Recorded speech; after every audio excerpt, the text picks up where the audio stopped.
Hello there, and welcome back to another game chat. We are talking about Lifeless Planets. It released on Nintendo Switch September 8th. It was published by Serenity Forged, and it was developed by Stage 2 Studios. Lifeless Planet is a action platformer puzzle game. It's a little bit interesting. You play as an astronaut who goes off to discover light, like a distant planet with life. It's always a bit convoluted, but it's kind of it's interesting. I want to talk about the story, anyways, first. So let's just go into that. Yeah, the story is it actually the probably the most compelling part of this game is just the whole, you're find a planet as the lone astronaut, and it seems Russians have been here for a while, but no one's there. And it's like, well, when did Russians get here? Why did Russians colonize this planet? And what happened? Uh, and there's a bit of mystery to it. I haven't finished it, although I'll probably just YouTube what happens, and I probably could have done that. But we'll get to why I'm going to do that in a bit. But yeah, the story is very intriguing and it's very ambitious. Mm-hmm. The problem is this compelling story is put into a more indie title without the budget and resources to back it up. Oh yeah, and that's my biggest problem with it as well. Or it just it feels like it should be on a bigger game, and it's not it's not coming together the way I want it to. Yeah. So what And would you say would be your biggest problem with the game? atmosphere. It does not feel like it's a space game to me. It feels like a little bit of a reskin. I didn't have a problem with the atmosphere. What I had a problem with was just how void it Mm-hmm. was of a lot of things. There's a lot of freedom, Mm-hmm. but there's only like one solution to a lot of Yeah. puzzles. And it almost feels like they're giving you this sandbox in a sense of, oh, I could solve this multiple different ways. But no, you can only solve it one. Oh yeah. And the environments are very varied. Out walking out in the plains, I didn't mind, but then you're going into these dark tunnels where you could barely see Mm-hmm. even with your flashlight, and it just, for me, the worst was the tightrope. My Oh yeah. God, you're walking along these power lines over chasms, and you have to like you hope you don't fall, or you have to do it all over again.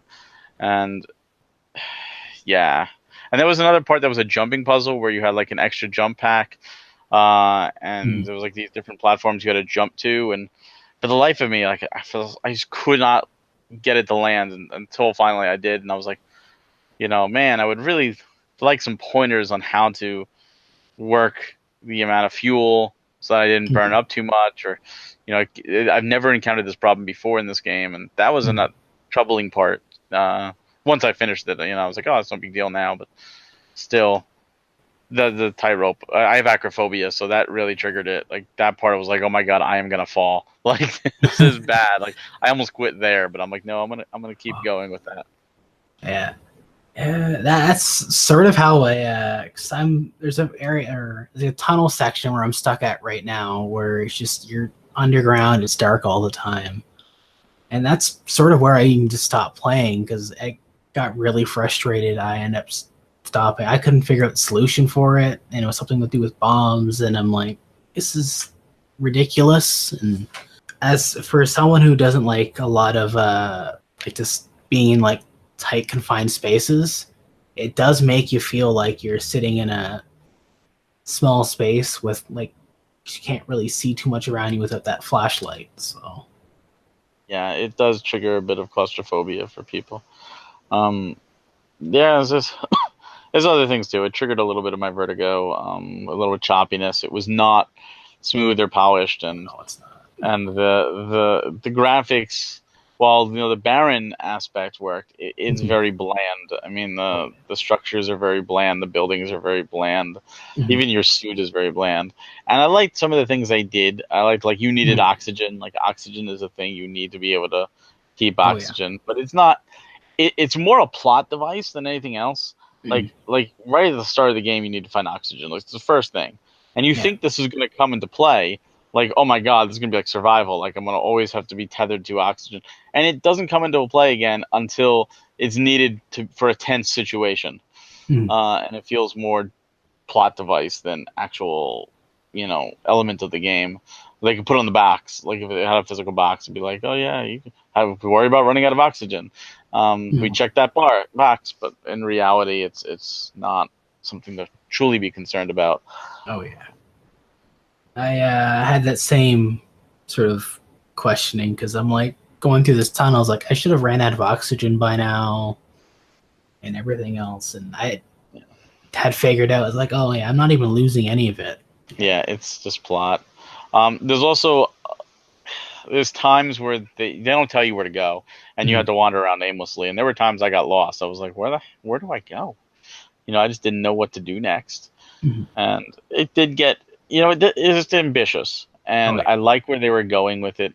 I think with some more polish, this could be better. Now I heard it's a shorter game. It's 3 hours.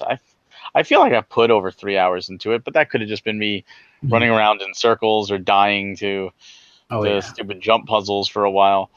So I'm probably not too far from the end of it, but there is that mystery of you find a survivor, and the survivor constantly eludes you, and it's like, wait, who is the survivor? They're speaking Russian. That's all you know.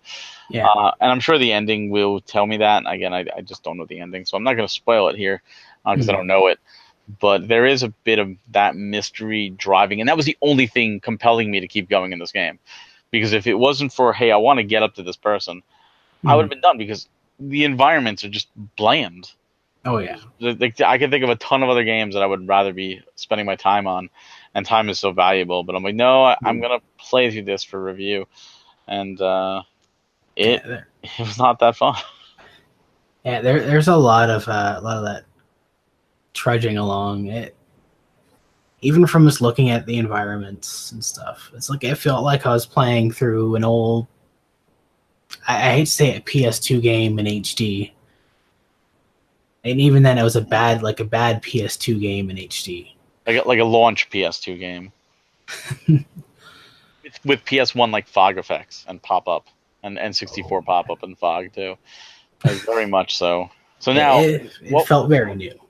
Yeah, what would you like to change? Like if the developers heard this and said, "Oh, well, what could we do to make Mike want to play this game?" I'd honestly say change it up from its current genre, more or less. Like I feel it'd be better for like an adventure title, but with a ton more plot. I mean, like drawn out with more story, more character. Like that's how I feel this game would work, not like a puzzle platformer type thing. Yeah, I feel the puzzles were rudimentary in the 3D space. Like it was trying to do some physics puzzles and it just didn't work. Mm. You do have a friend who's there with you, another astronaut, and he gets like eaten by something, and there's a mystery, and maybe that comes into play later on. But I felt it went nowhere so far. Yeah. And you come across like this deserted town, and there's some recordings of Russians being spoken, but they were fewer and farther between than I liked. Like I wanted to see more signs that Mm. people actually lived here. It looked like a deserted town, but it Oh also yeah. looked like no one had lived there like at all. Not just like it's been a while. It looked Yeah. like no one had lived there at all, other than this like one recording. Like I wanted to see some signs of, hey, someone did call this a home at one point.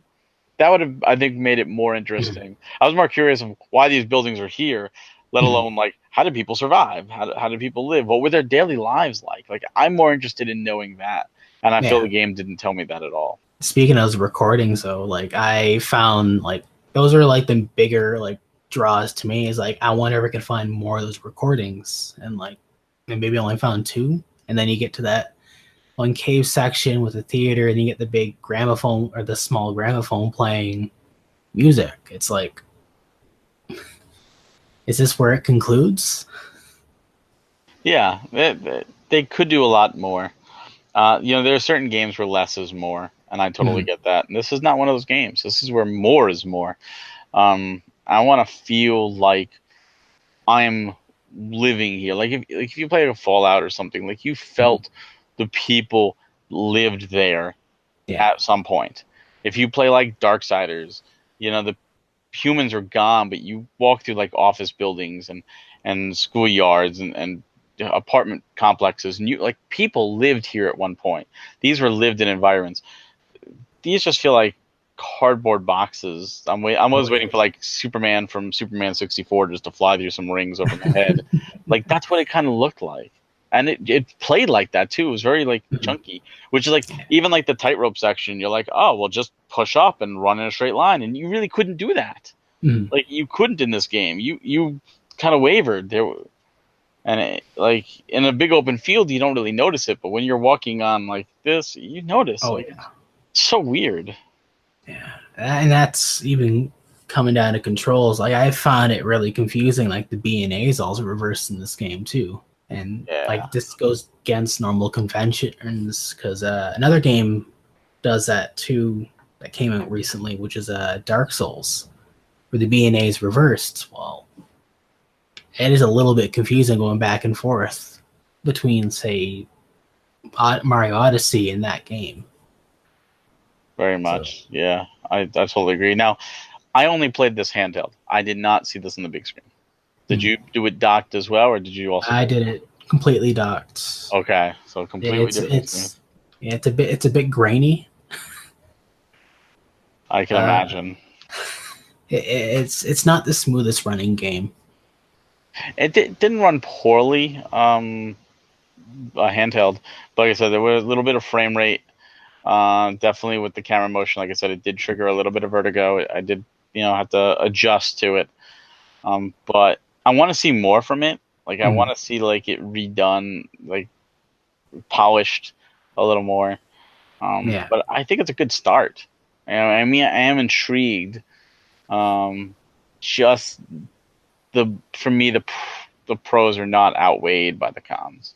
that's what I want to see as well. I want to see just more of this. Like, there's other games I've played that I would love to see sequels to, like a lot of little indie games that I know we'll never see sequels for. But I'd love to see more of even a like even though this is the premiere edition of the game, I'd love to see maybe like a more expanded edition, like something with a little bit more story, a little bit more polish, a lot more flair. Yeah, this kind of feels like, in terms of story content, like the original Myst. There's a big, huge lore to that game, and there's very little in game that tells you. Mhm. That's what this is. There's very little in game that explains things, but I feel like the creators had a grandiose story to Mhm. tell, and they just didn't have the resources or the money or the time or whatever to tell the story they wanted to tell. So we kind of got the Cliff Notes version of it. Normally it's $20 digitally. It's on sale for 10 right now. Do you recommend anyone picking this up Uh, at $10 or at $20? Maybe if it's $5, it's worth it. I'm kind of in there too. I think if this was $4.99, I would recommend this for the intriguing tale.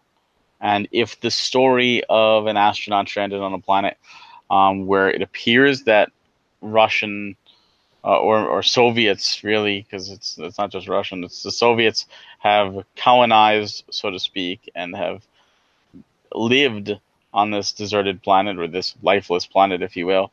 Mhm. It sounds intriguing. Then I think it's worth the $5. Yeah. If you have nothing else to play and you played everything else you want to play, and this still sounds intriguing, $10. I mean, that's up to you. For Mhm. me, I mean, I wouldn't have bought this at $20, and I would not have bought it at $10. And the only reason I did play it is because a review copy was provided. Mhm. That's not to say it's a terrible game. It's like it swings for the fences and it just comes up short. But with a few little things, this could be a much better game, in my opinion. It's something worth looking at maybe in the future because or like Barry has said, there with when you have nothing else to play, it's probably end of the Switch life cycle, and this game's probably $5, and because it's in the thousands of other eShop releases on sale. but it might be worth it then. But guess that's really all all she wrote for Lifeless Planet for me. I hear ya. Well, if you guys have any takes on Lifeless Planet, let us know. I'd love to hear what you guys, if you guys completed it and if you guys have your own opinion on it, I'd love to hear what you think. Did you like the twists, or did you like, the one character you really encounter, or did you feel there was enough atmosphere and I'm just asking for too much, or Mike's asking for too much? Let us know. I'd love to know from you guys. Please, for more Nintendo content, go to NintendoFuse.com. Please subscribe for more videos like this, and we'll see you next time.